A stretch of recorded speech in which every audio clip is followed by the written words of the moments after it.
Hello, welcome to Jayalakshmi की diary. Baby, जो कहानी मैं लिख रही थी, आई मीन उपन्यास आई लव हर, वह अब भी अधूरा ही है। कई महीने हो गए मैंने उसे खोलकर देखा ही नहीं है। वह टेबल के ऊपर अभी भी पड़ा है। ऐसा नहीं है कि मेरे पास वक्त नहीं, मेरे पास बहुत समय है। मेरी आलसी प्रवृत्ति के कारण वह उपन्यास अभी तक पूरा नहीं हो पाया है। मैंने उस उपन्यास में काल्पनिक प्रेम कथा की चित्रण करने का पूरा कोशिश की, पर मुझे लगता है उस उपन्यास में एक मोड़ की आवश्यकता है। मैं उसमें आगे के किस्से में बताने वाली हूँ कि मेरा नाम जयलक्ष्मी है। मैं जय के एक लड़के कैरेक्टर के रूप में खुद को इमेजिन करने की कोशिश करी और उसी रूप में खुद को प्रस्तुत किया। अभी तक की लिखी हुई कहानी के पात्र पूरे सच्चाई के साथ लिखे गए हैं, पर जो प्रेम कथा की कहानी है वह काल्पनिक है। पर जय सच में हिमाद्री को चाहता है। जय कोई और नहीं, जयलक्ष्मी ही है, जिसे मैंने एक लड़के का रूप दिया है, क्योंकि कहानी में सिर्फ हीरो और हीरोइन ही होते हैं। कभी सुना है कि स्टोरी में हीरोइन और हीरोइन ही है?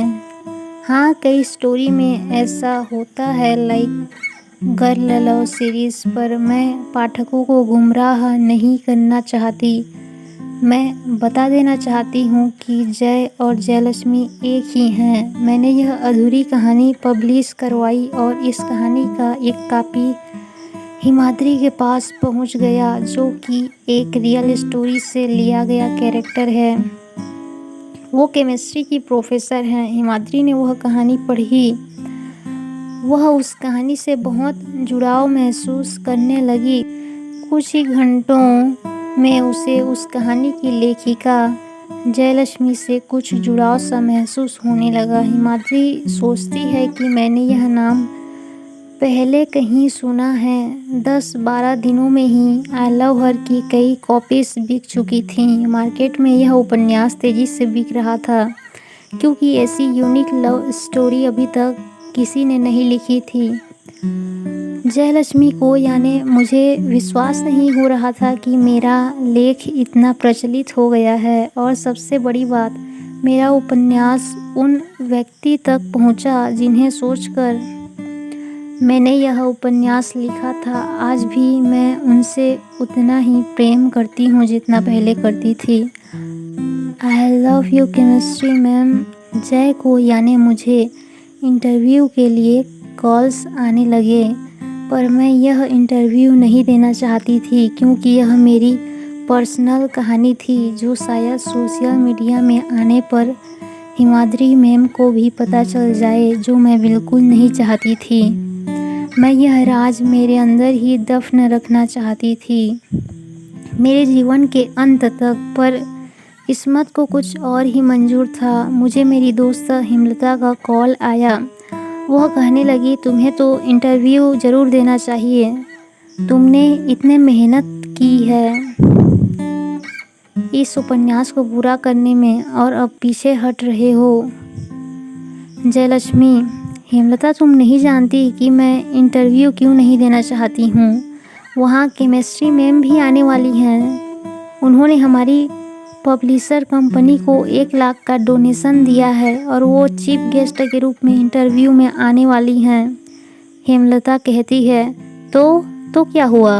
उन्हें भी तो पता चले कि इस कहानी की एक पात्र वह भी हैं जिनसे तुम बेइंतहा प्रेम करती हो। जयलक्ष्मी कहती है, पर मुझे डर लग रहा है, मैं उनके सामने कैसे जा पाऊंगी। हेमलता कहती है, मुझे तुम पर पूरा यकीन है, तुम कर सकती हो। मैं भी तुमसे मिलने के लिए आ रही हूँ। तुम इतनी बड़ी लेखिका जो बन गई हो। जयलक्ष्मी, ओहो हो, लेखिका हो तो क्या हुआ, अब भी तुम्हारी दोस्त ही हूँ। Thank you, okay bye. Phone रखती है। इंटरव्यू के दिन लोगों की बहुत भीड़ होती है। सब जय का इंतज़ार कर रहे होते हैं। इस उपन्यास के प्रकाशन के बाद जय के कई फैंस बन चुके थे। हालांकि यह उसका पहला उपन्यास था। गेट के पास लाल कारपेट बिछा हुआ था। जय कार से उतरती है। जय ब्लैक जैकेट और ब्लैक पैंट में काफ़ी खूबसूरत लग रही थी। उसके कार से उतरते ही कैमरामैन और इंटरव्यू वाले उसे घेर लेते हैं। स्टेज पर जाने के लिए बॉडीगार्ड रास्ता क्लियर करते हैं। स्टेज पर एक चेयर पर जय बैठती है। सामने एक लेडी एंकर होती है जिन्होंने जय को हेलो कहा। जय ने भी उन्हें नमस्ते कहा। एंकर ने पूछा, क्या यह आपका पहला उपन्यास है? जय, जी हाँ। हिमाद्री मैम की भी एंट्री होती है। उनका भी स्वागत किया जाता है। वो चीफ गेस्ट होती हैं। उन्हें गार्ड फ्रंट सीट में बिठाते हैं। मैम सोचती हैं जय को देखते हुए कि मैंने कहीं तो इन्हें देखा है, पर कहाँ याद नहीं आ रहा। एंकर अगला सवाल पूछती हैं कि आपके उपन्यास के बारे में कुछ बताइए कि आपने शुरू कैसे किया। जय कहती है, जी, जब मैं कॉलेज में थी फर्स्ट ईयर क्लास में, तो मेरा पढ़ाई में कुछ खास ध्यान नहीं था। मेरे साथ कुछ अजीब घटनाएं हो रही थी, जैसे मैं लड़की होकर लड़कियों के प्रति अट्रैक्ट हो रही थी। ऐसा नहीं है कि मैं हर लड़की के लिए ऐसा महसूस करती थी। वह एक ही है जिनके बारे में मैंने उपन्यास में लिखा है। उनका नाम केमिस्ट्री मैम है। इधर केमिस्ट्री मैम उसकी सारी बातें ध्यान से सुन रही थीं। एंकर पूछती हैं, जय, उनका कोई नाम तो होगा? सभी फैंस जानना चाहते हैं कि वह कौन है। फैंडम से आवाज़ आती है, हाँ, प्लीज़ प्लीज़ बताओ जय। जय बताती हूँ, उनका नाम हिमाद्री साहू है। उनसे मैं पहली बार कॉलेज में मिली थी, तभी से मुझे उनसे प्यार हो गया था, पर मैं कभी उन्हें बोल नहीं पाई क्योंकि एज अ गर्ल दूसरी लड़की के लिए ऐसी फीलिंग्स होना इस समाज में नॉर्मल नहीं है, सो मैं उन्हें कभी कह नहीं पाई। और यह उपन्यास मेरे प्रेम का सबूत है। एंकर, यह तो सच में इमोशनल स्टोरी है। जय थोड़ा भावुक हो जाती है। एंकर उसे रुमाल देती हैं। जय, थैंक यू। जय, आपकी इजाज़त हो तो मैं कुछ और सवाल पूछना चाहती हूँ। ये सवाल आपके फैंस ने मुझे लिख कर दिए हैं। जय, ज़रूर पूछिए। एंकर, आपका कोई बॉयफ्रेंड है? जय, जी नहीं, केमिस्ट्री मैम ही मेरे लिए सब कुछ हैं। इधर मैम को इतना सब सुनकर यकीन हो जाता है कि ये मेरी स्टूडेंट जयलक्ष्मी ही है। जयलक्ष्मी के मुंह से अपना नाम सुनकर मैम भी थोड़ा इमोशनल होकर रो पड़ती हैं। एंकर, आपके कॉलेज का नाम? जय, शहीद नंद कुमार पटेल विश्वविद्यालय। एंकर, जय, सच में इतनी इमोशनल लव स्टोरी वाली कहानी मैंने पहली बार पढ़ी है। आपसे मिलकर बहुत अच्छा लगा। जय, शुक्रिया कि आपने इस इंटरव्यू का आयोजन किया। मैं आप सब से भी थैंक यू कहना चाहूँगी। थैंक यू सो मच मुझे इतना सपोर्ट और प्यार करने के लिए। Thank you. जय के सारे फैंस ताली बजाते हैं और उस भीड़ में केमिस्ट्री मैम भी ताली बजाती हैं जय के लिए। इतनी देर से जय उनकी ओर नहीं देख रहा था क्योंकि उन्हें देखकर हमेशा जय की हार्ट बीट हाई हो जाती है। वह कुछ बोल पाने में अक्षम हो जाता है। एंकर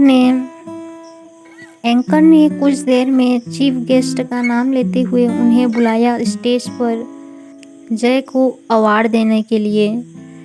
जय की हार्ट बीट धक धक धक कर रही थी। केमिस्ट्री मैम स्टेज पर ऊपर आई। एंकर ने कहा, इनका नाम भी आपकी प्रेमिका के नाम जैसा ही है, हिमाद्री साहू। जय उन्हें नमस्ते कहता है। अब मैम को कोई डाउट नहीं था कि यह जय मेरी फर्स्ट ईयर की स्टूडेंट ही है। मैम ने अवार्ड जय के हाथों में दिया। जय ने पहली बार नीचे झुककर मैम के चरण स्पर्श किए और आशीर्वाद लिया। मैम ने जय के सर पर प्यार से हाथ फेरा। तभी जय की दोस्त हेमलता वहां आई और जय और मैम की फ़ोटोज़ क्लिक की। यह मोमेंट जय के लिए बहुत ख़ास था कि मैम के हाथों से जय को अवार्ड मिला। इससे बड़ी बात उसके लिए और क्या हो सकती है कि जिसके लिए उसने उपन्यास लिखा था उनके ही हाथों उसे अवार्ड मिला। एक बार फिर जय और हिमाद्री मैम की नज़रें एक दूसरे से मिलती हैं।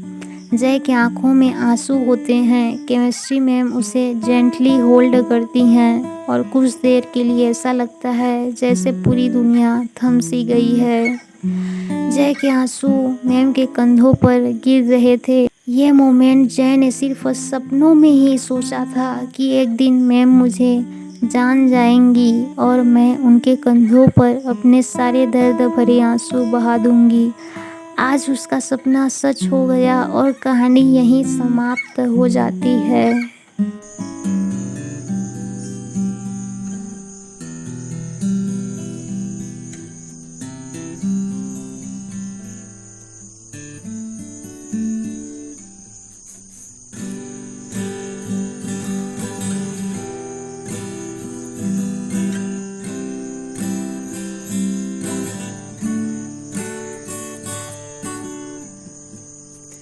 I want to be your closer. I can't imagine how, but it's all in my